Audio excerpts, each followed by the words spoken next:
The following is an excerpt from the book Experiences of Thought by Anthony Kahn, available now on Amazon.com and Kindle. Loving logic in matters of mind, a mind for music. I speak volumes of meaning, yet needn't a word. My language is known wherever I'm heard. I use many a note to strike the right chord. It's in me humanity's soul is poured. Can you guess the answer to the riddle? It shouldn't be particularly difficult to guess that we're talking about music here. Music truly is a wondrous thing, for we can enjoy it instinctively, without the need of any formal education. It quite literally resonates within us. But what is it about music that makes it so powerful and so universally understandable? Let us begin by examining what music actually is. Music is composed of a range of sounds, which are in turn our mind's way of experiencing vibrations that travel through a medium and are brought through to our brain via our sense of hearing. But in our daily lives, we experience many sounds, not all of which are music. So what distinguishes that which we call music from the background din of our environment? This is not necessarily a straightforward question, but there is something very distinctive to the groups of sound that come to be perceived as music, and that something is order. We spoke briefly about the logical nature of mathematics in section 3.2, and music is in many ways an embodiment of mathematical properties. Music is, after all, composed of vibrations, and vibrations, i.e. waves, are a fundamental part of all physical systems and require the language of mathematics to formulate precise descriptions of their behavior.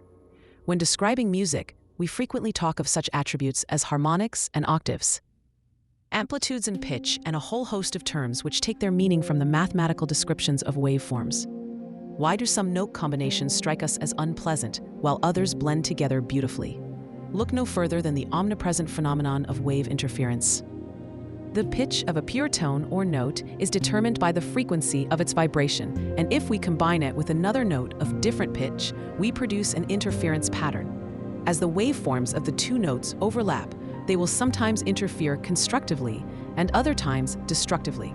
If one note's frequency is an integer multiple of the other, the interference will tend to be orderly and follow a simple, repeating pattern, and the result is said to be harmonic. If, however, the two pitches are dissimilar, the resulting interference pattern will be chaotic and complex and altogether disorderly. Similarly, if we double the frequency of a note and combine it with the original note, we end up with what sounds like the same note, with a high-pitch component and a low-pitch component. In this instance, we are combining the same note with itself, though separated by one octave. Every aspect of music can be broken down into the mathematical description of the combination of waveforms. It seems that every emotion in life can be communicated in some way through music. Fear, as well as hostile or unpredictable power, can be communicated via increased amplitude and abrupt notes that may be slightly off-key. A quickening tempo can instill a sense of the onset of panic, just as one's heartbeat would speed up in a frightening situation. Interestingly, majesty and awe can often be conveyed in a similar manner to fear, with increased volume, crescendos, and complex arrangements of notes that are nevertheless pure and orderly, if a sense of wonder but not fear is intended. Unfamiliarity and an air of exoticness might be suggested by the composer drawing on unusual instruments or patterns of notes unfamiliar to the intended audience. A perception of beauty and gentleness might best be evoked in the listener by utilizing melodic combinations of pure notes of moderate amplitude that are predictable and reassuring to the ears. Joyful happiness and excitement, meanwhile, might be represented again by quickening tempo and increasing volume, but without this sense of foreboding induced via off-key notes with complex timbres, the sum of component individual waveform combinations. Gustav Holst's The Planet Suite provides an excellent example of the different attributes that can be communicated musically, each planet being adeptly described within to the specifications afforded them by the ancient Greeks and Romans. Music plays a vital role in setting the scene in movies and in inspiring particular moods in an audience. Various scenes from film take on a completely different, even ludicrous atmosphere when played without the intended accompanying music. Totalitarian regimes will play grandiose anthems to instill national pride and devotion in their countrymen. The parent plays lullabies to their infant children to create an atmosphere conducive to sleep, and the exasperated employee may play similarly calming or uplifting music to unwind after a stressful day at work.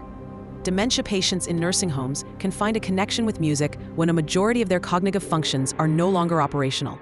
Studies even show that animals can be moved by music and their behaviors observed to change accordingly. So, Returning back to our original question as to what makes music distinct from the cacophony of other random sounds that surround us, the answer arguably lies in the orderly form of the vibrations of which the music is comprised. It would seem that the logical order embodied within music resonates with our innate desire for and intrinsic connection with orderly structure. We are, after all, structures of logic and order ourselves in both mind and body. And thus it is small wonder that we can naturally interpret and communicate via similarly orderly structures.